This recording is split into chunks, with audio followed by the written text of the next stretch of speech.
Welcome back, Beans Army, to another episode of the Less is More Sports podcast. It's just me on the show today, and we contemplated taking a bye week, but in typical fashion, there became just too much to talk about. If you've been listening to the show for a while, you'll know that we are well represented as far as our fan bases go. But because we are located in the Kentuckiana region, it would be a crime against humanity to not talk about the rivalry game between the Louisville Cardinals and the Kentucky Wildcats. Before I get started on some takeaways of the game, I do want to say that despite me not being a fan of either team, I think I speak for both fan bases when I say this. I am not a fan of both teams playing the third game of the season. Playing this early, there's no way to tell how good either team is. And with year-long bragging rights on the line, it's better for both fan bases to play closer to the middle of the season to get a good idea of where both teams are. Not to mention, it is deep rooted in the state of Kentucky culture to associate the holidays with the big game. Christmas, the U of L UK game, and New Year's is the Commonwealth's holy trinity during the holidays. So hopefully someone puts a bug in both athletic directors' ear that playing this early in the season is just not it. But as for the game itself, the Cardinals defeated the Wildcats 96 to 88, marking their first win over Kentucky since the 2020-2021 season, aka Chris Mack's last year with the team. In a rivalry that has basically been one-sided the better part of the decade, Louisville head coach Pat Kelsey has given hope in the form of his initial hiring mantra known as the Revival. Many fans had mixed emotions about the phrase heading into the new regime, but the thing that cannot be denied is that there may not be a better way to describe what he's doing in Louisville. After winning a total of 12 games in the 2 seasons prior to Kelsey's hiring, in the midst of his second season with the team, the Cardinals already have a 27-win season under their belt, a berth in the ACC Tournament Championship game. Pat Kelsey has an ACC Coach of the Year award, and now he has his first win against the in-state rival. It's hard to imagine the 502 not buying into the Revival at this point. But transitioning to, I guess, the game, my takeaways for both teams, starting with the winners, the Louisville Cardinals. I'll be honest. Did I bet on this game? Yes. Did I lose money on this game? Also, yes. But I was surprised. But sorry, was I surprised from what I saw from Louisville? Not in the slightest. If you've been listening to the podcast, you'll know that my co-hosts Matt and Ryan both picked Louisville to win the ACC over my Duke Blue Devils. This was our first look at what this team could look like. They played fast, smart basketball, and when you have three guys that shot over 40% from three last year, plus a five-star like Mikal Brown Jr., sometimes just letting it rip is the best option. However, there's also a downside to that. I have the numbers. They went 13 from 40 for three. Part of what plagued Louisville last year was living and dying by the three-point shot. I'll be one to say, in today's basketball, that's not as big of an issue as it would be in, let's say, 2005 as it is in 2025. But the problem is, a lot of teams come the latter half of the season can match Louisville shooting. So if they have an off night and another team doesn't, do they have enough versatility to overcompensate for that? That is the million-dollar question that we will find out more as the season goes on. This will be a fun team to watch. But the even bigger question about the Louisville Cardinals is some might ask, if you've been following the show for any length of time, you'll know that I've often called Mikal Brown Jr. a streaky player. Some again might ask if I still feel that way. The answer is yes. There's no denying that Mikal was fantastic against Kentucky. But here's what you need to expect. It's only fitting that he plays for Louisville, a program that has had players like Russ Smith, Terry Rozier, and others, they were almost lightning in a bottle style players. We saw moments from those guys where they were the best players on the court, but we also saw moments where they were non-factors. I see a lot of that in Mikal Brown Jr.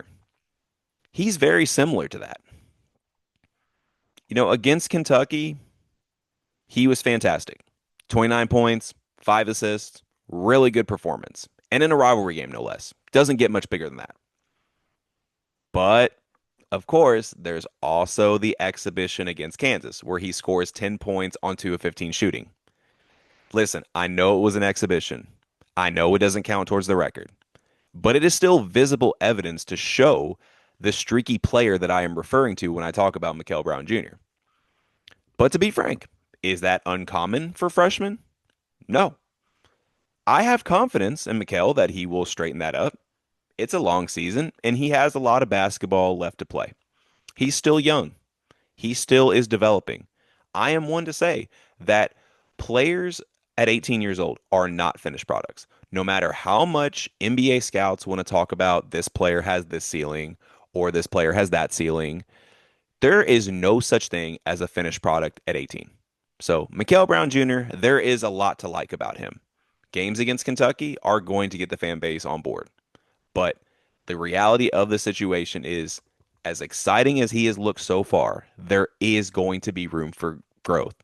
But if you're a Louisville fan, just sit back and enjoy the process.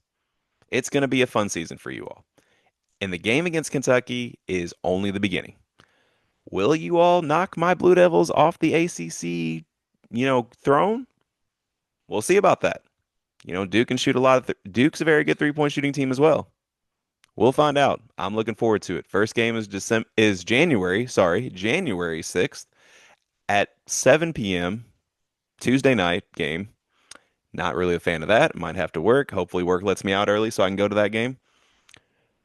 But it's at the KFC Yum Center. What I actually like, unlike last year, is that we're actually going to play a home and away game against Louisville. We're going to play at Yum and we're going to play at Cameron. Something I feel like Louisville's been ducking since they joined the ACC, but I digress. Before I get way too much off topic, time to get to the losers of this team, the Kentucky Wildcats. The first loss for Big Blue Nation of the 2025-2026 season. And to make matters worse, it comes at the hands of their crosstown rivals.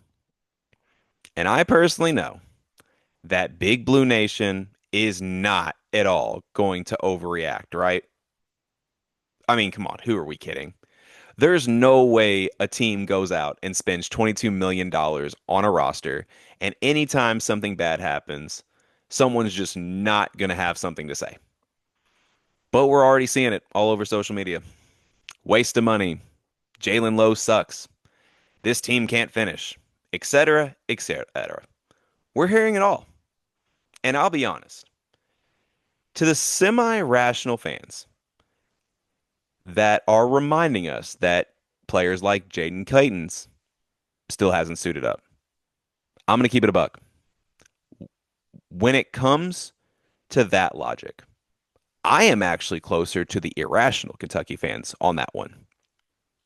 Because that injuries like that are exactly why Pope and company go out and spend $22 million. Injuries plagued this team last year. That down payment was to set this team up for when injuries do strike, they have a little bit of extra insurance. Will they be better when he comes back? Absolutely. I don't think it's crazy to say that. He's a great player. But the roster construction was built to avoid that excuse. So we got to stop using that. But here is the honest truth about this Kentucky team. Yes, there is a lot to like. They have length, they have athleticism, and they have depth. The trinity of the basic building blocks of a competitive roster. If you can't do anything else, if you have that, you'll be involved in every game. You'll be competitive in every game. But here are the two things that will hurt them all season long. Number one, They are not a gifted shooting team. I know what most of you all will say. They actually shot a better percentage from three than Louisville did in that game. That's true. But the issue is when you watch the tape, they are not comfortable playing that style of basketball. I give the players credit for locking in and hitting shots to make it close. But the reality is, when Louisville came out guns blazing and hitting shots left and right, they were stunned. They don't have that sniper that can match someone like a Mikael Brown Jr., like a Ryan Conwell, or even an Isaac McNeely. This is where not having a Kobe Barea will hurt this team. If they get into shootouts like what Louisville did to them, they're cooked, both literally and figuratively. So that's number one. Number two, the defense. The defense was a focal point for Pope and the Wildcats all offseason. That's another reason why they spent all that money and built that roster. The idea was to sacrifice a little on offense to add more on defense. And despite Louisville scoring 96 points, I'm actually not one to say it isn't working, but there are some catches. What I will say is that this Kentucky team lacks defensive schematics and fundamentals. When Kentucky is able to intimidate their opponents with their length and their aggressiveness, they'll have all the success in the world. That's what they do really good on defense. But when they play a disciplined offense like what Louisville showed last night, this is where they're going to have problems. The key numbers really for this game is Louisville winning the turnover battle 6-14. That's the telling number. 3 turnovers a half is not going to cut it for this team defensively. They're going to have to force more turnovers than that. Louisville was able to play smart and play you reach, I teach offense with the Wildcats. Classic Michael Jordan line for all my Jordan fans out there. And they made them pay. For Kentucky, the key to their success as the season goes on is to tune out the aggressiveness into more productivity. Be smarter about jumping passing lanes, picking your spots, and jumping with shot makers. Learn to unleash the skill sets you do have and when to step back.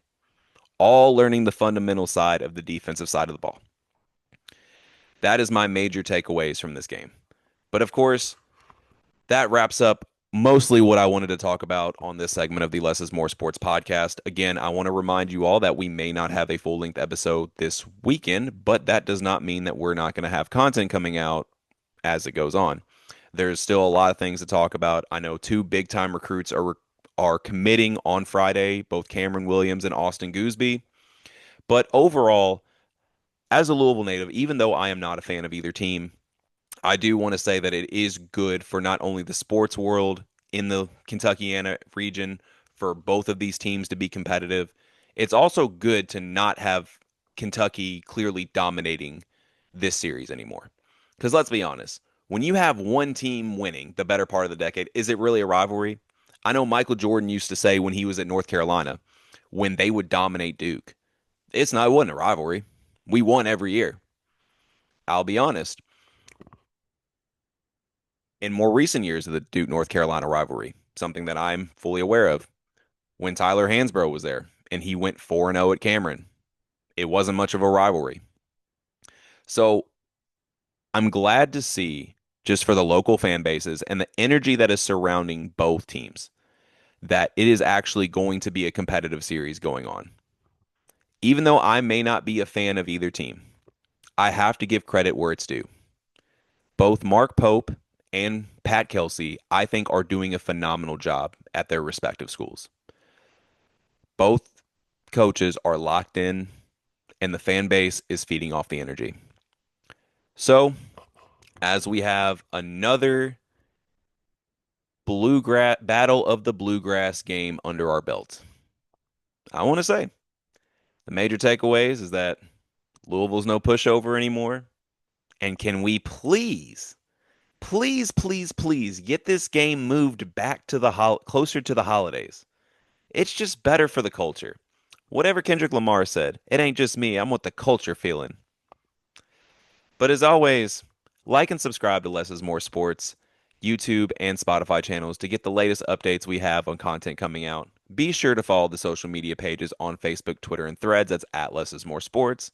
Be sure to follow the side quest on TikTok. That's at BeansDad018. And drop a comment. Let me know what you thought of the Louisville, Kentucky game. Let me know what you liked from both teams, what you didn't like from both teams. And let me know what you're looking forward to as the season goes on. And as always, that's all I got. I'm officially out. Have a good one.